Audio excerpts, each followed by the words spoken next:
아, 아, 아멘. 안녕하세요. 오래간만에 또 이렇게 또 단상에서 뵙습니다. 예, 그래서 항상 이렇게 말씀을 좀 나눌 수 있는 기회를 주셔서 너무 감사하고요. 참, 저희 교회는 참 특별합니다. 성경은 참 넓은 지식을 담고 있잖아요. 하나님이 넓으신 것처럼. 그래서 한 사람이 다 소화하기에는 너무 커요.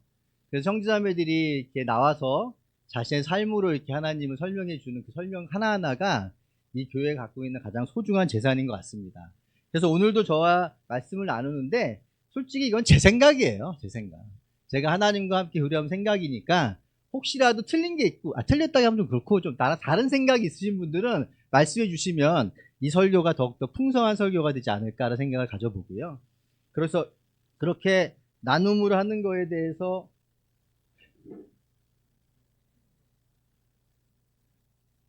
그렇게 설교에 대해서 반응하고 나누는 거에 대해서 두려워하지 마시고 그런 것들 함께 나눌 수 있는 교회가 될 때 우리 교회가 더 큰 교회가 되지 않을까 생각합니다. 오늘 이렇게 설교하기 전에 제가 한 가지 이렇게 저희 가정사를 좀 얘기를 해야 될 것 같습니다.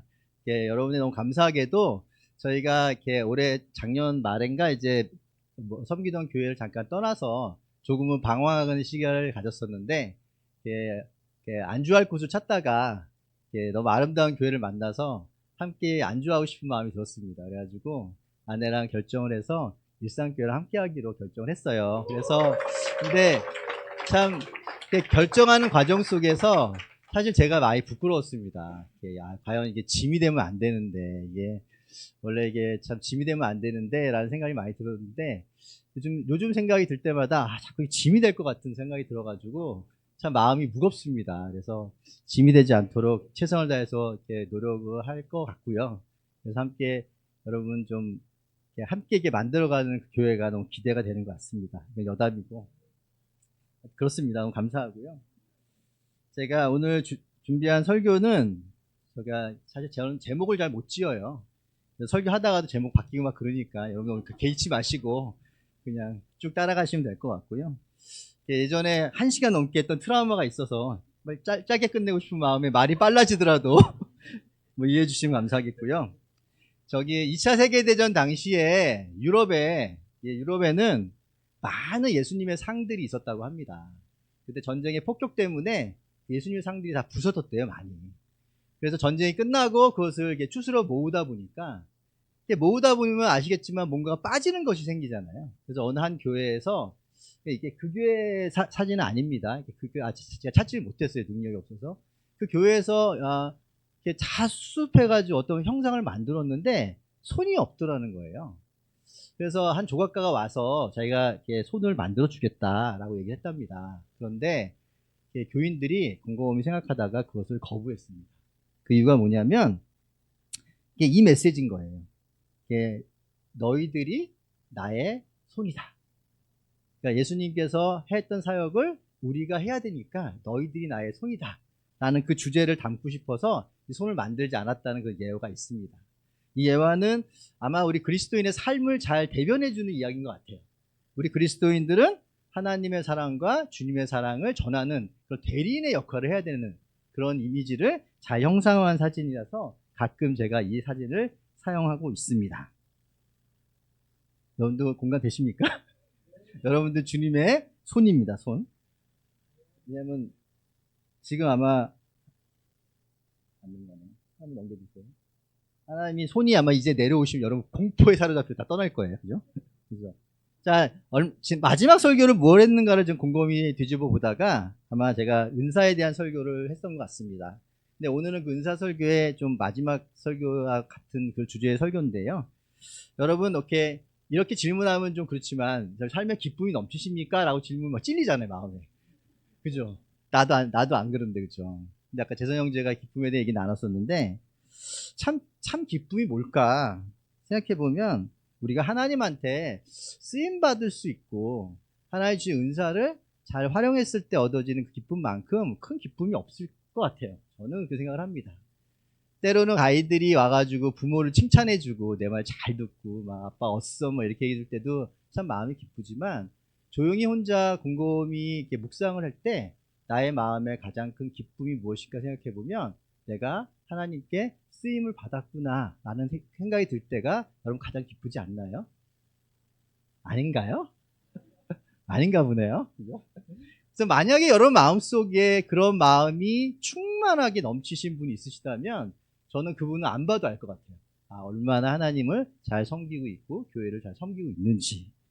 저는 우리가 그런 마음의 기쁨이 넘치는 교회이기를 좀 바라요. 그것은 누구 한 명의 소유도 아닙니다. 우리 모두가 그런 기쁨이 넘칠 때 어느 누군가 이 교회를 방문하면 이 교회가 좀 이상해 라고 얘기하지 않을까요? 뭔가 내가 봤을 때는 세상적으로 별 볼 일 없는 것 사람들이 모여있는 것 같은데 뭔가 좀 이상해 라고 느끼는 그런 교회가 되지 않을까 싶어요. 왜 그럴까?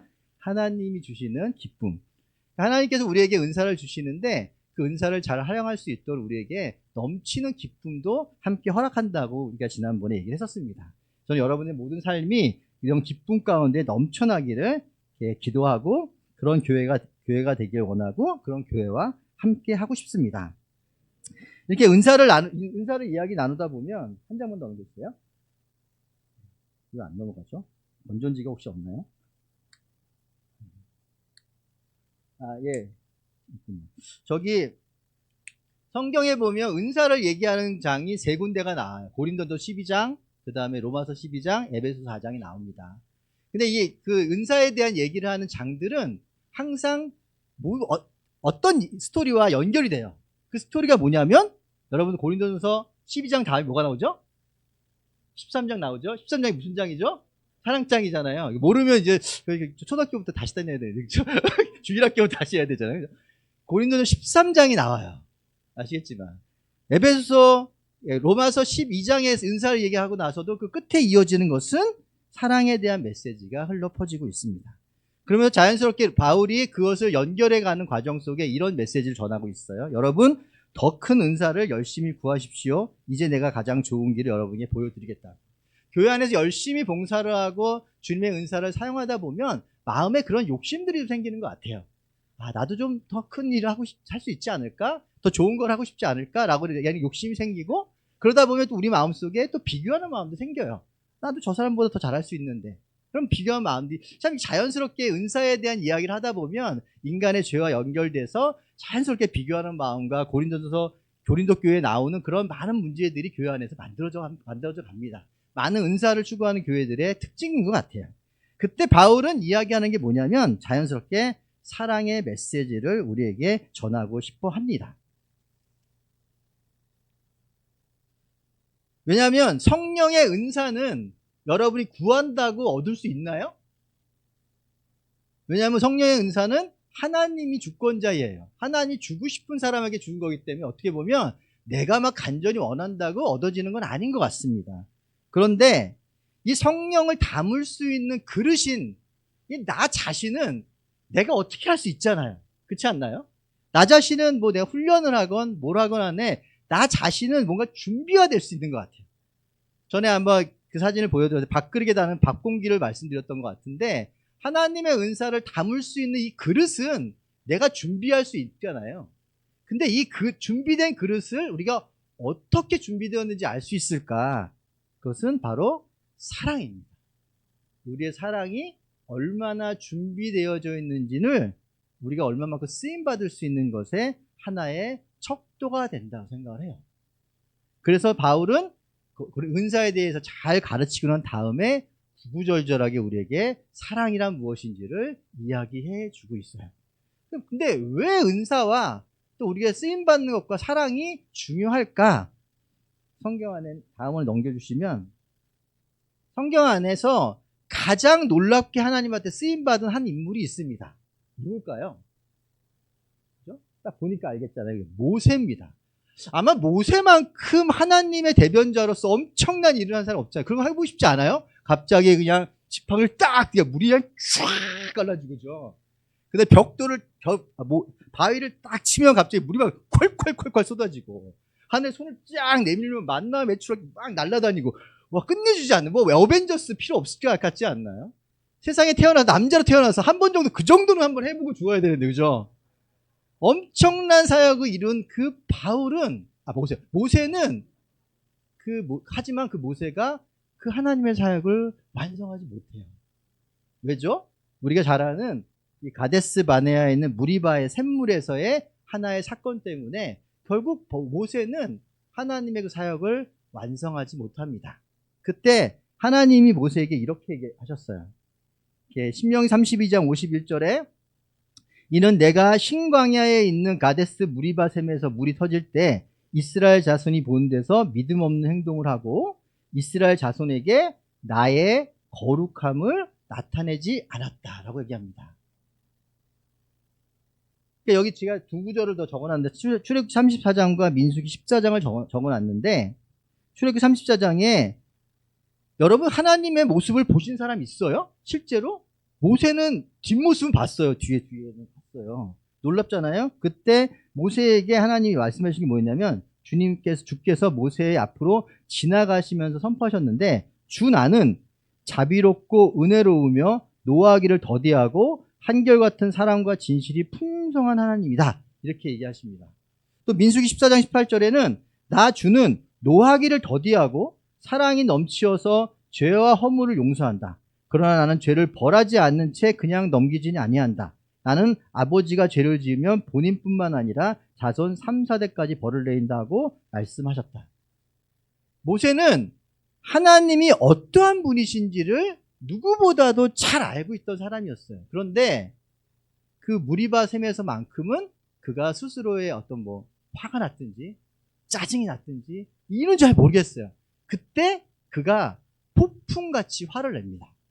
저도 그 구절을 읽을 때 잘 이해가 안 됐었는데 더 바이블이라는 영화에 보면 거기 주인공이 막 무리바 샘물을 치는 장면이 나오는데 엄청나게 화가 나서 내가 막 이렇게 치거든요. 아, 모세가 저렇게 했겠구나라는 생각이 들었었어요.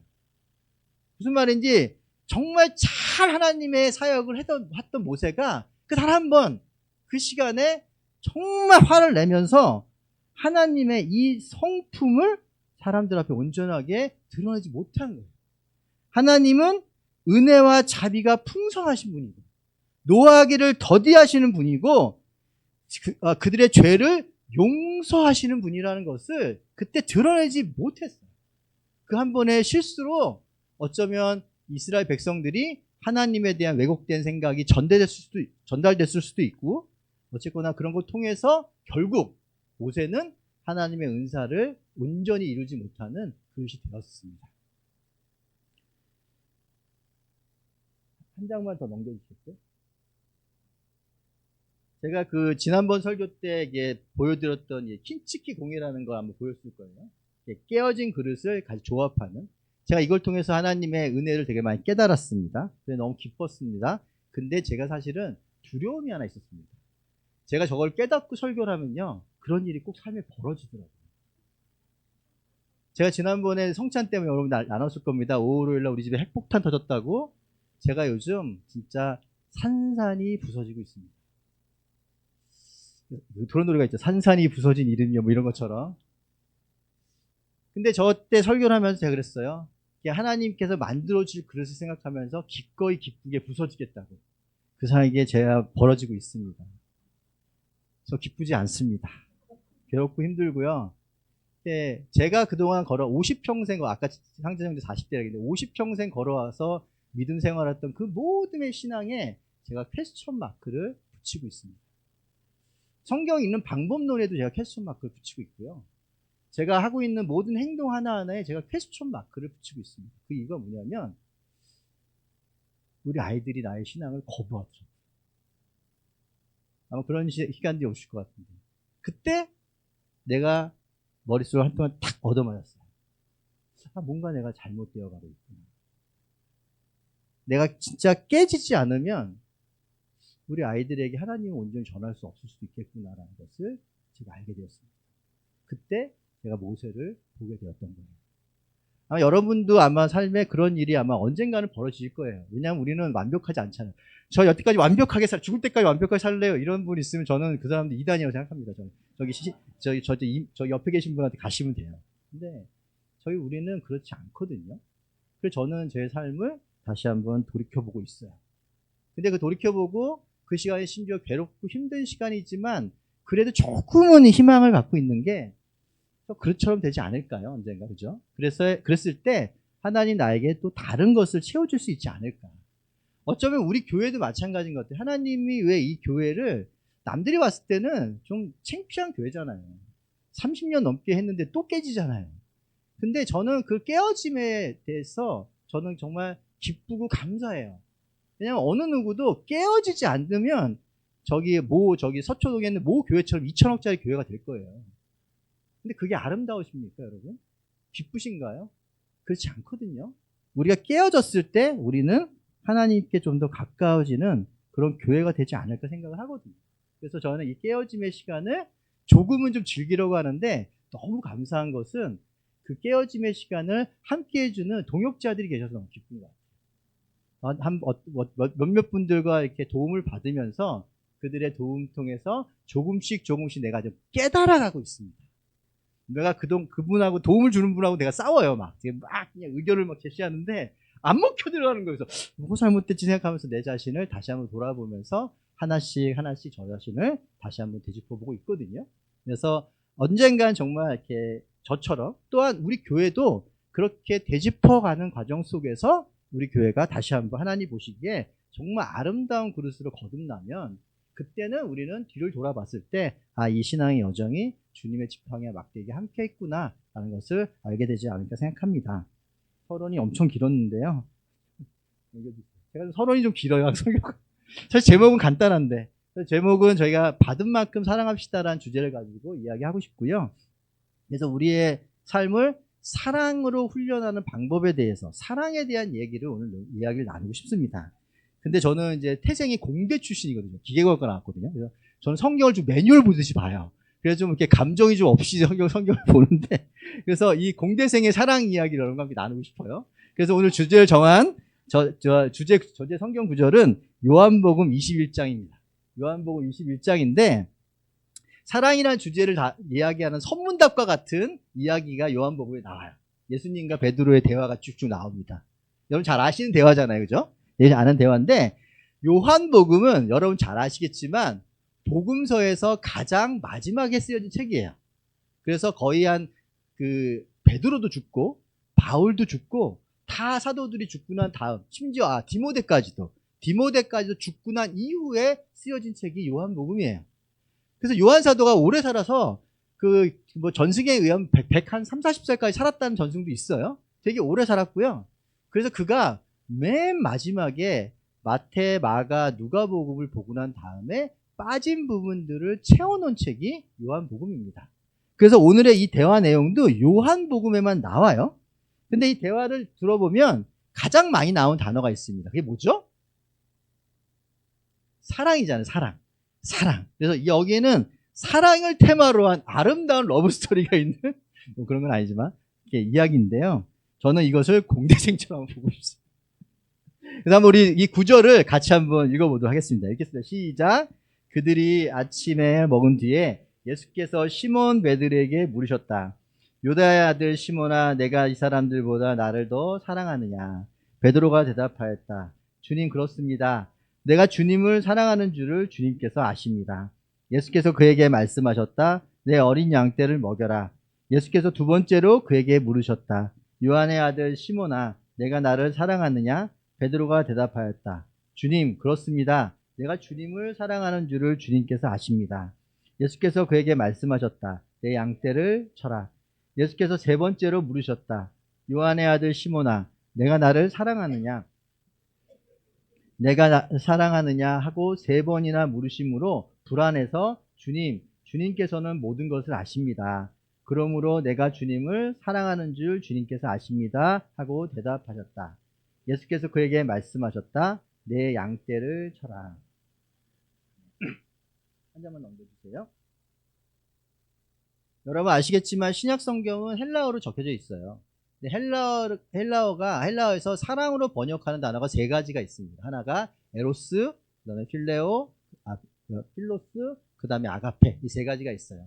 에로스는 여러분 아시지만 에로틱하다 할 때 나오는 그 육체적 사랑을 얘기하고 있고요. 그다음 필로스는 이렇게 우정이라고 표현을 많이 합니다. 우정이라고 표현하고 있고, 아가페는 신적 사랑을 이야기하는 거죠. 근데 오늘 본문에는 이 중에 두 가지가 쓰였습니다. 뭐가 쓰였을까요? 설마 거기에 에로스가 나오지 않았겠죠, 그죠? 아가페와 필로스라고 하는 두 개의 단어가 이 성경 구절에 오늘의 본문에 나와 있어요. 근데 재밌는 거는 요한이 기억하는 그 예수님과 베드로의 대화는 어떤 말로 그들이 대화를 알았을까요? 유대인의 언어인 히브리어로 얘기를 했겠죠. 근데 구약 성경에 사랑이라고 번역된 히브리어 단어를 보면 사실 한 가지밖에 없거든요. 여러분 아시겠지만 히브리어는 고대어예요. 고대어는 그냥 거시기가 많아요. 그래서 구약 성경에서 교리를 만들어내진 않습니다. 왜냐하면 코에 걸면 코에고 귀에 걸면 귀걸이잖아요.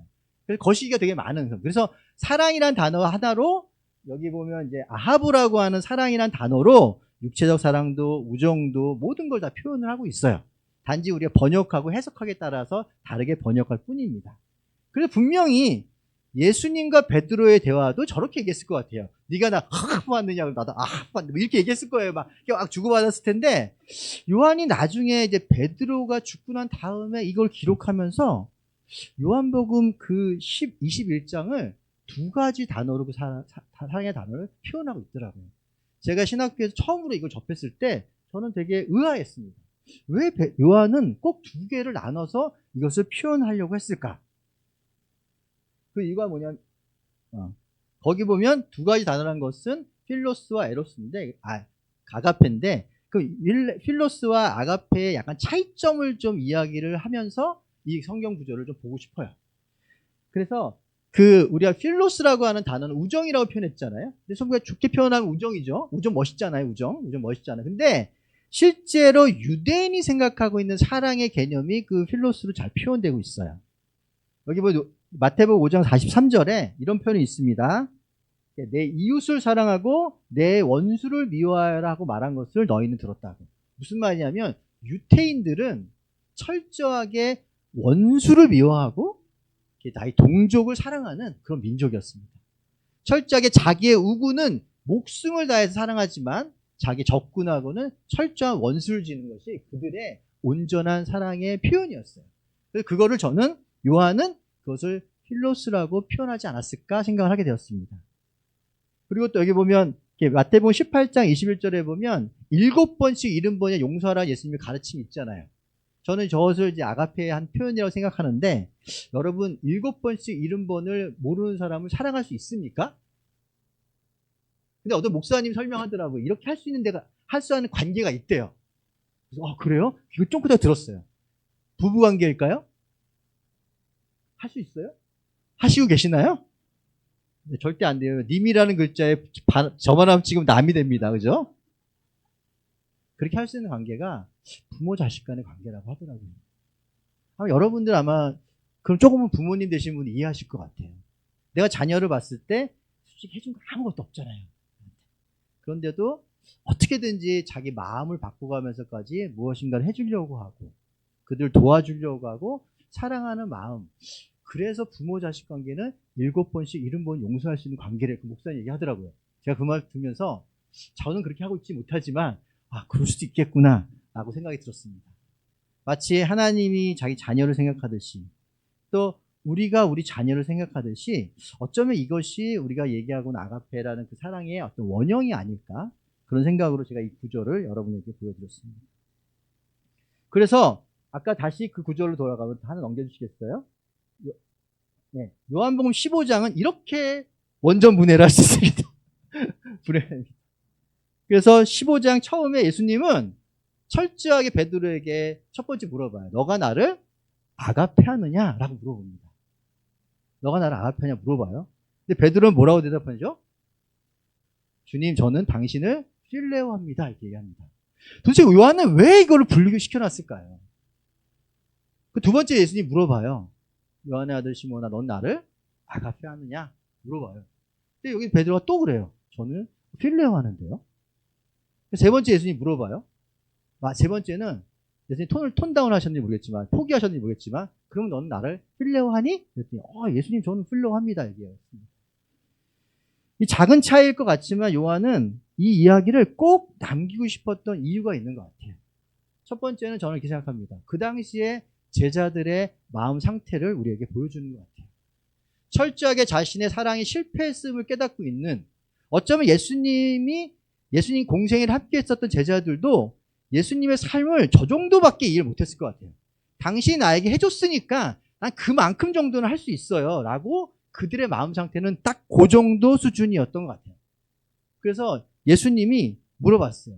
그게 아니라 정말 너가 희생적으로 나를 사랑해 줄 수 있겠니라고 물어봤는데, 베드로는 그때까지도 저것을 이해하지 못했다고 요한은 기록에 남겼습니다. 이것은 베드로를 부끄럽게 여기려고 남긴 거라고 생각하지 않아요. 그거는 어쩌면 우리 자신을 되돌아보게 하기 위해서 요한이 남겼다고 생각합니다. 우리는 가끔씩 교회 안에서 종교적인 사람들이 이런 얘기합니다. 주의 사랑으로 사랑합니다 이렇게 얘기합니다. 얘기하잖아요, 그렇죠? 그래서 처음에 우리 왔을 때 우리는 다 우리가 그렇게 사랑하는 줄 알잖아요. 누군가 와서 막 하면 막 다 퍼주니까 우리가 그렇게 사랑하는 줄 알고 우리 교회가 그런 줄 알았잖아요. 근데 지금은 어떤가요? 와장창 깨졌잖아요. 그 말은 무슨 말이냐면 우리는 그렇게 하지 않았다는 거예요. 그렇게 하지 않았다. 여러분 모두가 다 그렇다는 얘기는 아니고 제가요. 제가 요즘 제 삶이 와장창 부서진다고 말씀드렸는데, 제가 우리 아이들을 보면서 제가 아이들을 그냥 헌신적으로 사랑했던 것처럼 착각하고 있었구나 라는 것을 제가 느끼게 되었습니다. 진짜 기브앤테이크구나. 자, 부모 자식 간의 관계도 기브앤테이크이 될 수 있구나 라는 것을 제 자신이 느꼈어요. 야, 네가 이렇게 하면 내가 이렇게 해줄게. 너가 이 정도는 해야 되지 않아? 내 입에서 쉽게 그런 말이 나오더라고요. 야, 너가 힘든 건 알겠지만 나도 너무 힘들거든? 재선 형도 얘기했지만 우리 부모님 나도 너무 힘들어. 그럼 너는 이 정도는 해야 되지 않겠니? 야, 우리 어떤 아이들은 야, 부모님 도움 안 받고 열심히 공부하는데 너는 왜 이 모양 이 꼴이니? 라는 얘기들을 내 입에 쉽게 나오는 모습을 제가 깨닫게 되었어요. 진짜 부끄럽게도 부모 자식 간의 관계에서도 아가페는 이루어지기 쉽지 않은 거구나 라는 것을 제가 요즘 깨닫게 되었습니다. 교회 안에서도 마찬가지인 것 같습니다. 우리는 기대를 해요. 왜냐하면 성경에 나오잖아요. 사랑이라고. 그래서 형제자매이 다가올 때 그들이 나를 그렇게 사랑해 주기를 기대합니다. 또 내 사랑이 그런 사랑이었을 거라고 이렇게 생각을 해요. 근데 결과를 놓고 보면 그렇지 않았음을 우리는 쉽게 깨달을 수 있습니다. 이거는 제가 여러분들 부끄럽게 하라고 얘기하는 것이 아니라 우리는 아직 그걸 완성할 수 없는 존재라는 것을 우리는 인지하는 게 필요한 것 같아요. 그래서 누군가에게 사랑 없음을 막 손가락질 하기 전에 이 모든 손가락이 자기를 가리키고 있는 것처럼 나는 과연 그러면 그렇게 살아가고 있었는지를 돌이켜봐야 되지 않을까 생각을 합니다. 우리 교회도 마찬가지인 것 같아요. 우리 교회가 이렇게 어떤 문제에 봉착했다고 한다면 우리는 무엇이 문제였을까? 저는 사랑에 그 답이 있다고 생각합니다. 그러니까 과연 우리가 주님의 사랑으로 그들을 사랑하고 있었는지, 아니면 그냥 내가 받은 만큼, 그러니까 내가 테이크아웃, 내가 원하는 만큼만 나의 방법대로 내가 구상한 대로 그들을 사랑하고 있었는 건 아니었는지를 되돌아보게 되는 그런 이야기인 것 같습니다. 하지만 두서없이 막 그냥 설교가 올라오기 전에 머리를 비우고 오거든요. 그래서 이렇게 첫 번째 이 주제를 통해서 여러분 말씀드리고 싶은 거는, 우리는 아직은 그런 사랑을 하고 있지 않고 있다는 것을 여러분들이 인지하셨으면 좋겠다. 그건 우리한테 축복인 것 같습니다. 왠지 아세요? 만약 우리가 예수님의 사랑으로 사랑했는데 정말 우리의 삶이 이 모양 이 꼴이면 그만큼 비참한 일이 없습니다. 희망이 없잖아요. 근데 내 자신을 돌아봤을 때 부족했구나. 근데 그 원인이 내가 주님의 사랑으로 사랑하고 있지 않구나. 그럼 이번에 희망이 있잖아요. 그냥 예수님의 옷을 입으면 되니까. 주님의 사랑을 배우면 되니까. 또 희망이 있지 않습니까? 근데 그 부족함을 이야기할 수 없을 때 우리는 성장할 수 없는 것 같아요. 근데 나는 여기 영청자매들한테 너무 감사한 것은 이 성찬의 자리에서 주님 앞에 여러분이 솔직히 여러분이 사랑이 없음을 드러내시는 여러분들이 있어서 개인적으로 너무 감사해요. 그게 우리 교회가 갖고 있는 가장 소중한 유산인 것 같습니다.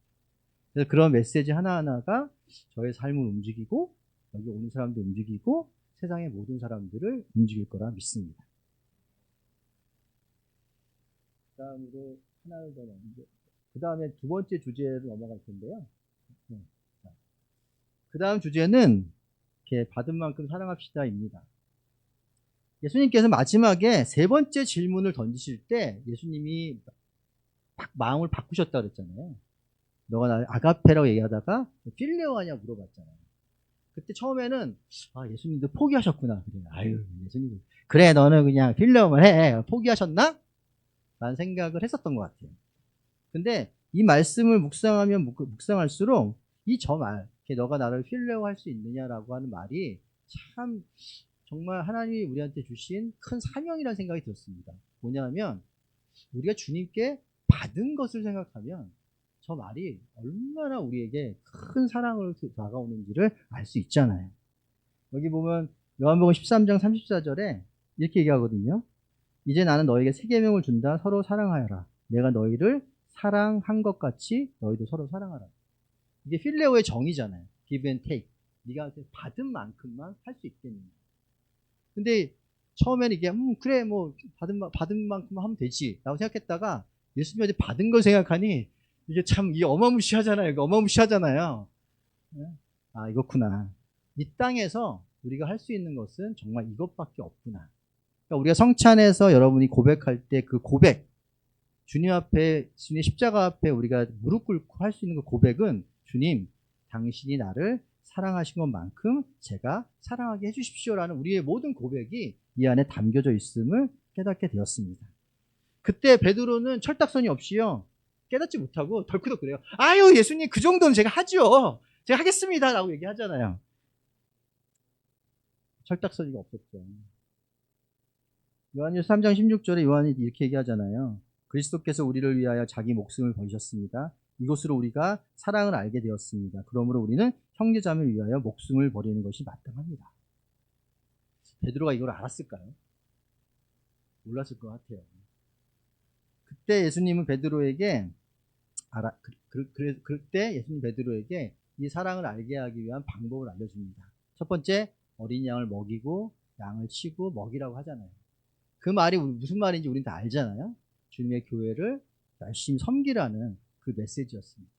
얼마 전에 한 목사님 설교 이야기 우리 아내가 전달해 줬는데 교회를 섬기는 것이 왜 필요한 건가? 물론 이제 제가 여기서 말하는 교회라는 것을 여기에 공간 안에 한정시키고 싶지 않습니다. 여기서 말하는 교회는 첫 번째는 여러분 자신을 이야기하는 거고요. 두 번째는 여러분의 가족을 얘기하는 거고, 세 번째는 여러분의 섬기는 교회를 얘기하는 거고, 네 번째는 여러분이 다니는 직장을 얘기하는 거고, 다섯 번째 여러분이 속해 있는 이 지구, 위아더 월드를 얘기하는 겁니다. 무슨 말이냐면 우리의 삶의 모든 부분을 저는 교회라고 얘기하고 싶어요. 그래서 그 교회 안에 있는 모든 사람들을 여러분들이 먹이고 섬기고 먹이는 그런 과정 속에서 우리는 조금씩 주님의 사랑에 다가가게 됩니다. 왜냐하면 다른 사람을 먹이고, 여러분 우리 애들한테 밥 먹여봤잖아요. 밥 한 숟갈 먹이기 얼마나 힘든지 아시잖아요. 그죠? 웃으신 분들 아마 해보신 경험 있을 거야. 요즘 애들은 우리 아들내미도 살이 빠져가지고 뭘 먹이고 싶어도 잘 안 먹어요. 먹이기 힘든 거예요. 그리고 돌보고 테이크케어 돌보는 거 얼마나 힘듭니까? 이거 아시잖아요. 그러니까 우리가 그 일을 해봤을 때만이 우리는 주님의 사랑에 더 다가갈 수 있어요. 하나 더 넘겨주세요. 그랬을 때 나와진 결론이 베드로의 삶으로 증명해냅니다. 전승에 의하면 베드로는 십자가에 거꾸로 매달아 죽었습니다. 여러분 잘 아시잖아요. 근데 이것은 이미 예수님께서 예언했었어요. 그 요한복음 우리가 봤던 그 구절 다음에 18절이 바로 나와요. 너가 이렇게 죽을 거야. 베드로는 그때는 깨닫지 못했겠죠, 물론. 그러니까 예스라고 대답했을 테니까. 근데 실제로 베드로는 이렇게 죽었습니다. 그런데 이렇게 죽었다는 그 행동이 중요한 게 아니라, 하나만 더 넘겨주세요. 여기까지 오기까지 했던 그의 마음 상태가 중요한데, 죽기 전에 베드로는 이렇게 얘기합니다. 무엇보다 먼저 뜨겁게 사랑하라. 신기한 거는 저기에는 아가페라는 단어가 쓰이고 있어요. 베드로가 죽기 전에 자기가 얘기합니다. 여러분 뜨겁게 사랑하세요 라고 얘기합니다. 그때는 베드로가 뭐겠어요? 자신감인지 뭔지 잘 모르겠어요. 죽을 때가 다 되는지 모르겠지만 그때는 아가페라는 단어를 사용하고 있어요.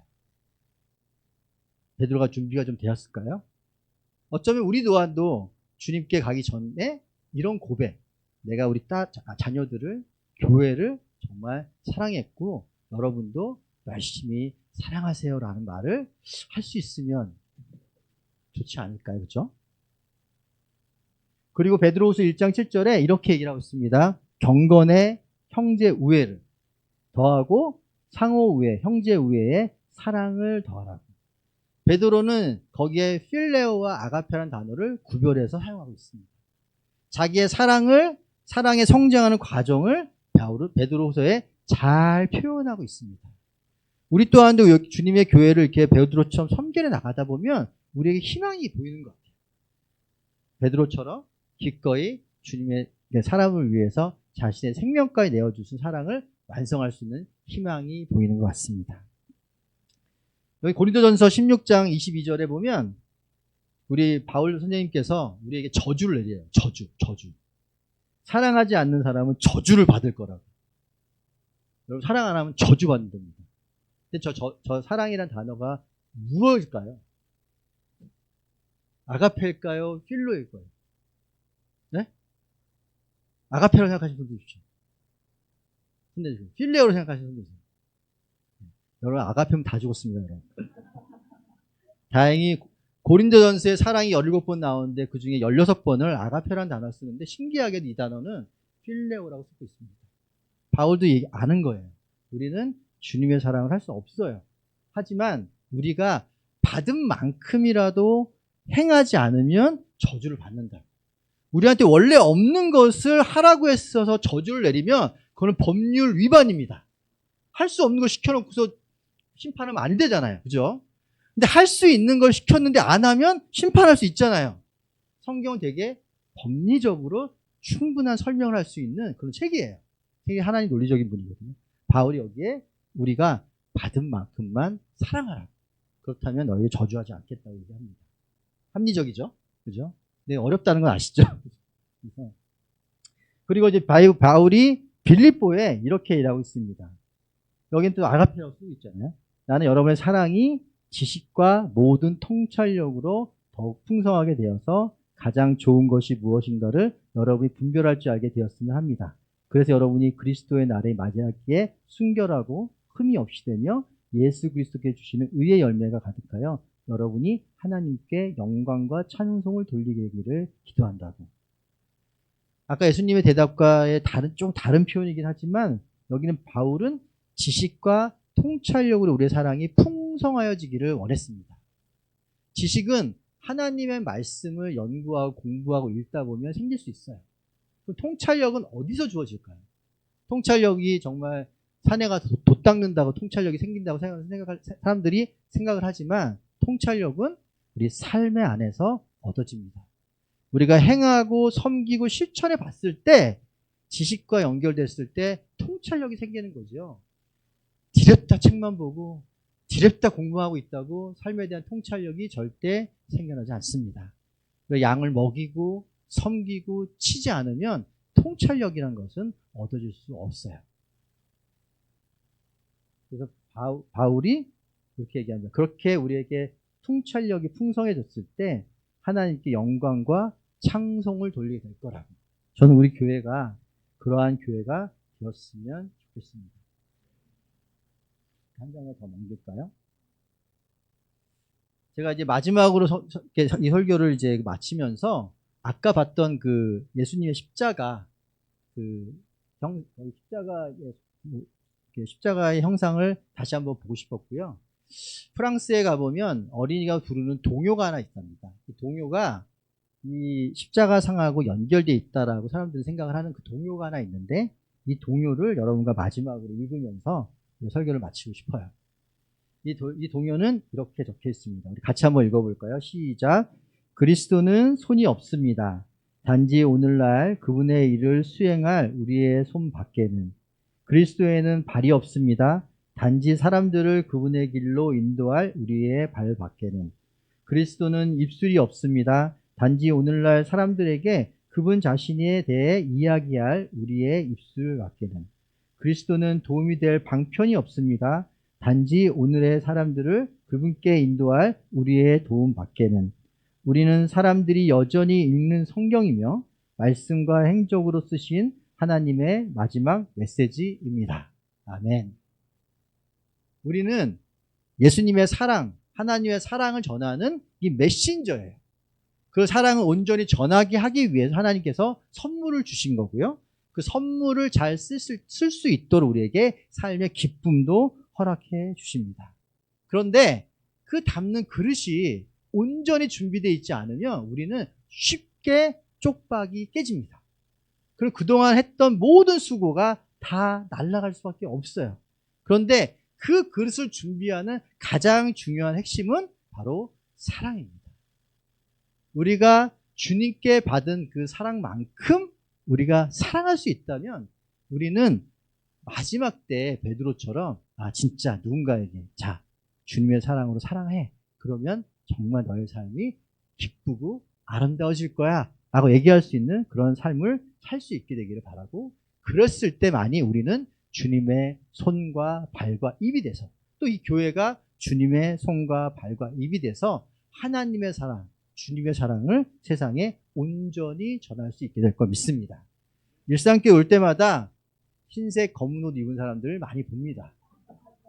그분들에게 참 안타까워요. 제가 요한계시록을 최근에 연구하고 공부하고 자료를 공부할수록 자꾸 이게 신천 쪽으로 가더라고요. 이렇게. 그쪽 사람들을 많이 보게 됐는데 참 안타깝더라고요. 그들에게는 굉장히 많은 율법이 있어요. 하나님의 율법만 거들 강조를 하고 있더라고요. 근데 그 안에 사랑이 없음을 보았습니다. 정말 이 세상에 하나님께서 전해주고 싶어하는 것은 사랑입니다.